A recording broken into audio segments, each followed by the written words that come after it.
No niin, nyt on Kaitsu lopettanut soittamisessa. Ja nyt sitten kerrotaan teille kaikki te noin 5 vuoden aikana olleet napakymppiläiset ja matkustajat ja niin poispäin.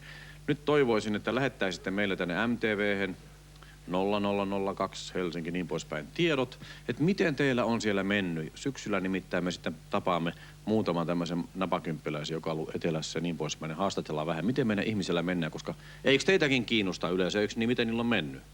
Joo, eli sen takia kertokaapas meille vähän muutamalla kirjalla tai postikortilla, miten teillä on mennyt siellä etelässä, niin me kerrotaan sitten syksyllä, miten tässä on tapahtunut. Ja toivotetaan tässä vaiheessa herra X tervetulleeksi, eikö niin? Raikuvin aplodein. Yeah! Ja missäs päin meidän Xamme on lähtenyt tähän leikkiin mukaan? Pirkanmaalta. Pirkanmaa, vähän tarkemmin. Kehittyvästä Pälkäneen kunnasta. Pälkäne. Pälkäne on se kuuluisa pitäjä, missä on kirkko, missä ei ole kattoo. Just. Niin, se on. Eikö se on niinku luterilainen, ei katolinen? Se on luterilainen. Juu, näin on. Mitäs muuta Pälkänelle kuuluu? No kaikki mitä ääneen puhutaan. Juu, eli teillä on kaikki valmiina, teidän kysymykset on valmiina ja On. kuinka moni Pälkänelle tietää, että lähtenyt tänne? Ei monikaan. Ei monikaan, selvä. Hän kertoo, että isi ja äiti tietääpi. Sitten neiti A, hei vaan. Terve. Huutelen tästä vähän istuviltaan. Mistäs päin A on lähtenyt? No mä oon tullut Orimattilasta. Orimattilan tyttö. Joo. Teillä on paljon hevosia siellä No teillä. hevoskylä on kaiken yläpuolella. Onko sä hevosihmisiä niin kuin toi Väisäsen Riitta? No mä en hevostele Et ollenkaan. hevostele. En.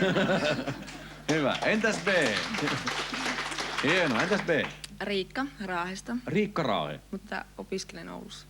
Mitäs? No älä sano mitä opiskelet, mutta minkä takia sä oot lähtenyt nyt sitten? Eikö Raahessa ollut saman alan opiskelua mahdollisuus? Ei. Ei ollut. Miten oot viihtynyt Oulun puolessa?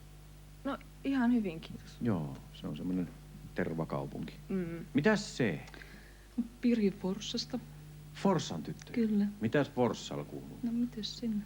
Teilläkin on raveja Forssassa. Oot sä Niin, hevostyttöjä? En oo yhtään. Et oo. Sä et oo käynyt raveissa koskaan. No kun oon mä käynyt, mutta en mä oo mikään hevoshullu, ravihullu. Joo. Et jos haluat oikein hyviä vinkkejä, niin soita Virtasen Jukalle. Se tietää kaiken Suomen hevosista. Kyllä. Joo. Nyt tsemppiä sitten. Katsotaan miten käy. Nyt alkaa ensimmäinen kysymys täältä herra X. Joo, tämmönen totisempi. Kuvaile yksi hyvä ja yksi huono luonteen piirteesi. Jaha, poika aloittaa heti testaamalla. Mitä sanoo A? Hyvä ja huonot puolet, heti alkuunsa. No hyvinä puolina voisin sanoa melkoisen iloinen ja ulospäin suuntautuva ja huonoja puolia nyt tääkin tilanne, että hirveästi jännittää. Eihän se ole mikään huono tilanne. Tuo on hienoa, että sä pääsit tänne. Vau, kun hieno. Entäs B? No huumorintajuinen, mutta kauhean äkkipikainen. Ootko? Oon. Milloin sä oot viimeksi suuttunut oikein kunnolla? Eilen. No eilen. Se tuli yhtä nopeasti kuin sä oot äkkipikainenkin. Mitäs C? No hirveä huumorintajuinen. Kauhean iloinen. Hei hei. Hienoa tämäkin. Hupiohjelma tämä. Oli, että Ruutuessa. Sitten. ei mulla oikeastaan huono puoli. En mä Huonon oikein puoli ei tiedä. ole. Ei tuu mieleen nyt Ei semmoista. tuu mieleen. Se unohti kaikki huonot puolet tuo C. Sitten. Kuvaile mitä näet katsoessasi peiliin.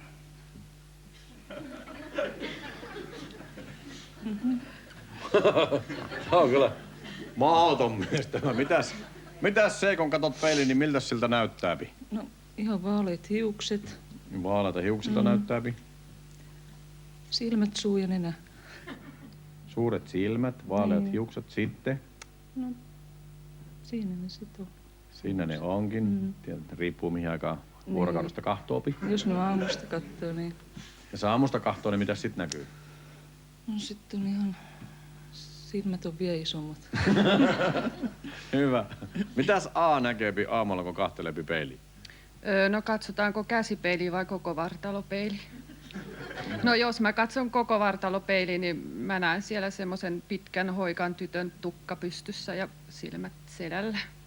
Ja siinä ne olikin sitten tärkeimmät. Jaa. Aika. Mitäs B näkee peilistä aamulla?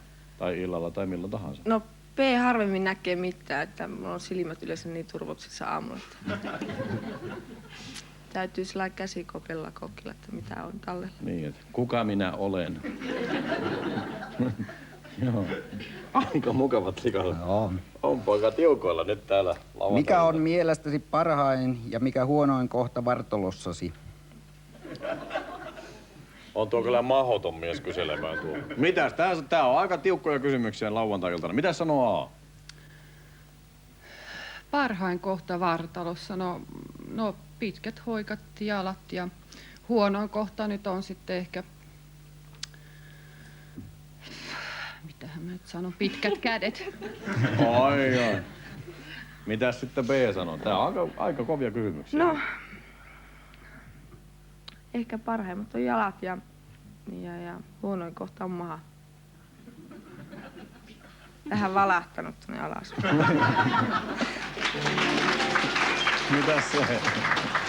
Mitäs se luulisit? Parhain kohta, se on koko ylhäältä alaspäin ihan viimeisen päälle. Viimeisen päälle sanotaan. Oi. Mitäs nyt te kysytään? Tuo, sä oot kyllä melkoinen mies kyselemään. Tommosia kysymyksiä lisää. Kun ostaa sinulle yöpaidan, niin mitä kokoa sen pitäisi olla? Jaha. Poika aloittaakin yöpaidasta ja... Mitä sanoo tähän sitten B? Riippuu mallista. Mieluummin C40. C40 sanoo tämä B. Mitä C sanoo? Niin, riippuu vähän minkä mallista kyllä on. Niin, sullakin on vähän... Semmonen 34, 36. 34. Siro, 36. Mitäs sanoo A? No oikein hauskaa, jos herra X ostaa mulle yöpaidan, nimittäin mulla ei ole yöpaitoja. Se voi olla sitten kokoa L. Kokoa L. Ei tykkää yöpaidasta. Niin. Kun menet rannalle, onko ylläsi koko uimapuku, bikinit vai yläosattomat? Ohoho. Ensin kysyy uimapuolet ja sitä ennen yöpuvun. No mitäs nyt sitten sanoo tähän C? No, kyllä se varmaan on yläosattomissa. Hän lähtee yläosattomissa. No niin. Mitäs A? No bikineissä mustaa lureksi. Mustaa lureksia panee A päälle. Entäs B? Yläosattomissa.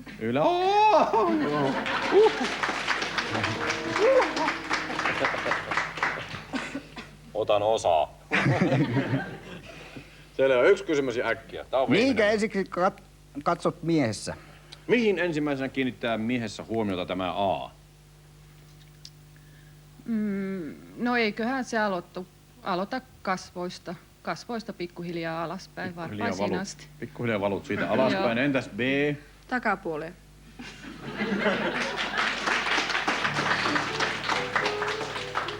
Pitäisköhän sun mennä kohta tuonne peruuttamalla? Mitäs C? No hiukset täytyy olla hirveän hyvät, hyvän näköiset hiukset. Joo. Sitten se voi valua siitä sitten alaspäin. Siitä mennään alaspäin. Yksi lähtee takaosasta ja loput yläkerrasta. Hei, nyt on kun aika meni vaan. Hei, nyt liikat, katsotaan kuka lähtee sitten. Otetaan se matkakäärö siitä ja... Nyt on vaikeeta, poika. Eikö ookin? Mä sanoin, että on aina vaikeeta tää lauantailla tämä kohta. Tätä koko Suomi jännittää. Miten tässä käy? A, B vai C? B. B.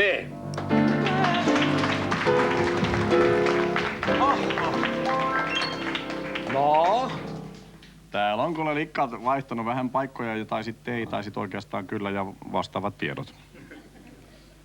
Keskellä. On, siellä on neiti B. Oi. Nyt sitten meidän toinen yläosaton. Sipaseppas auki, siellä katsotaan mitä... No nyt se on niin tiukassa, on tuo matka tiukka. Budapest! Siinä meni, kuulkaa, Jugoslavia. Jos meni väärin, niin kirjoitelkaas taas. Nyt meni. Ei kyllä se ole siellä Unkarin hieno pääkaupunki. Siellä on ollut muuten paljon kattomista. Siellä on Buda ja Pest sen joen molemmin.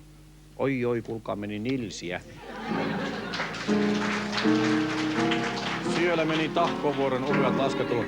Rimini, Italia!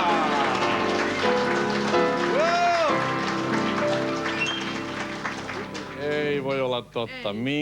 Eikö voi olla totta? Kyllä se voi olla totta. Minkälainen mielikuva sulla on sanasta rimini? No ei sitten minkäänlaista. Minkälainen tytöllä on? No, aika vilkas paikka. Joo, vilkas paikka. Semmoinen kuin mielikuva siellä. Se on nimittäin hieno aurinkoinen paikka tuolla Italian pohjoispuolella, että hyvää matka. Me pidetään pieni tauko ja yleisö antaa raikkuvat apua ja kätelläänpäs nämä. Oi, teitä. Sulla oli Budapest. Oliko se Budapest.